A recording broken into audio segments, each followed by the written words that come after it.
اہل بیت کی محبت ایمان پر خاتمے کا وظیفہ ہے۔ اہل بیت کی محبت ایمان پر خاتمے کا وظیفہ ہے۔ اور حضرت مجدد الفسانی شیخ احمد سرہندی رحمۃ اللہ تعالی علیہ آپ کا قول ہے کہ جو شخص اہل بیت سے سچی محبت کرے، جو شخص اصحاب رسول سے سچی محبت کرے، مرتے دم اس کی زبان پر کلمہ جاری ہوگا۔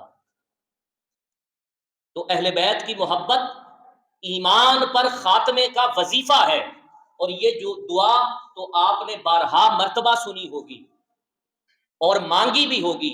یہ جو شعر ہے، الہی بحق بنی فاطمہ کہ برقول ایما کنی خاتمہ، الہی بحق بنی فاطمہ، بنی فاطمہ سے کیا مراد ہے؟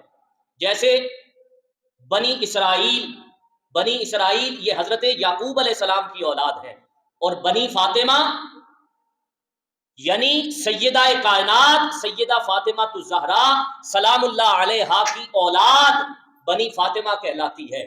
تو فرمایا الہی بحق بنی فاطمہ کہ برقول ایما کنی خاتمہ، یعنی ہم سیدہ کائنات کی اولاد کے صدقے ایمان پر خاتمہ مانگ رہے ہیں۔ تو جو سیدہ کائنات کی اولاد اتنا عظیم درجہ رکھتی ہے کہ ان کے وسیلے سے ایمان پر خاتمہ کی دعا ہم مانگتے ہیں، تو اس سیدہ کائنات کی عظمتوں کا عالم کیا ہوگا؟ تو فرمایا الہی بحق بنی فاطمہ کہ برقول ایما کنی خاتمہ، اگر دعوتم رد کنی ورقبول منو دست دامان آل رسول۔ جب سیدہ کائنات سیدہ فاطمہ الزہرا سلام اللہ علیہا آپ کی ولادت ہوئی، تو حضور نبی رحمت صلی اللہ علیہ وآلہ وسلم نے سیدہ کائنات کو اپنے ہاتھوں پر اٹھایا۔ حضور سیدہ کائنات کو چومتے تھے اور سونگتے تھے۔ سیدہ خدیجہ الکبریٰ سلام اللہ علیہا آپ نے پوچھا حضور آپ چومنا تو بچے کو ٹھیک ہے، سمجھ میں آتا ہے، لیکن آپ سونگتے بھی ہیں، اس میں کیا حکمت ہے؟ تو حضور نے فرمایا مجھے اس کے بدن سے جنت کی خوشبو آتی ہے، مجھے اس بیٹی کے بدن سے جنت کی خوشبو آتی ہے۔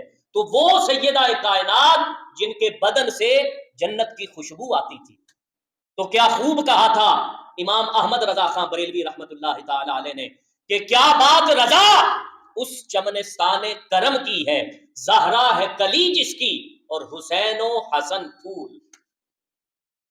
حضرت مولا علی رضی اللہ تعالی عنہ آج کے دور میں سیدہ کائنات کی سیرت اپنانے کی از حد ضرورت ہے۔ یہ جو واقعہ میں سنانے لگا ہوں، یہ واقعہ اس بات پر دلالت کرتا ہے کہ آج بحیثیت مسلمان ہمیں اپنی بیٹیوں کو، اپنی ماؤں کو، اپنی بیویوں کو، اپنی بہنوں کو سیدہ کائنات کی سیرت پڑھانے کی از حد ضرورت ہے۔ مولا علی المرتضیٰ رضی اللہ تعالی عنہ صبح گھر سے کسی کام کے لیے نکلے، جب آپ رات کو واپس آئے تو کچھ مہمان ملنے کے لیے آ گئے، دیر تک آپ ان کے ساتھ بیٹھے گفتگو میں مصروف رہے۔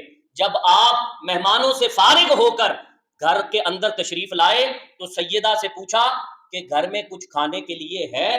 تو سیدہ کائنات نے جو جواب دیا وہ جواب سننے کے قابل ہے۔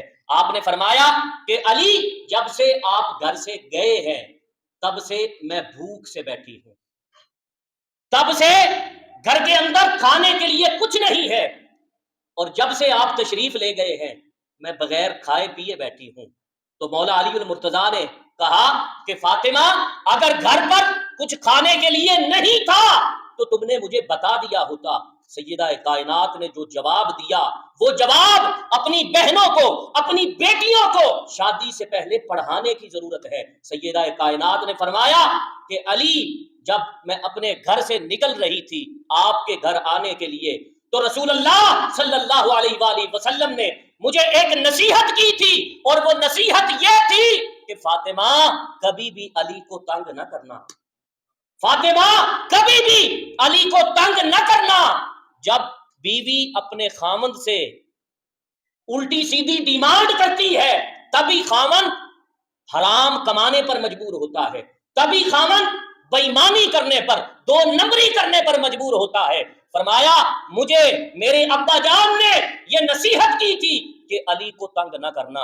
اب میں آپ سے سوال کرنا چاہتا ہوں کہ جو سیدہ کائنات صبر کی اتنی پیکر ہے کہ انہوں نے اپنے خامن سے کچھ کھانے پینے کی ڈیمانڈ نہیں کی، تو سیدہ کائنات کا وہ فرزند امام حسین کب یزیدیوں سے پانی کا مطالبہ کر سکتا تھا؟ حاضرین گرامی قدر، یہ کچھ ابتدائیہ تھا جو سیدہ کائنات سلام اللہ علیہا کو خراج تحسین پیش کرنے کے لیے تھا.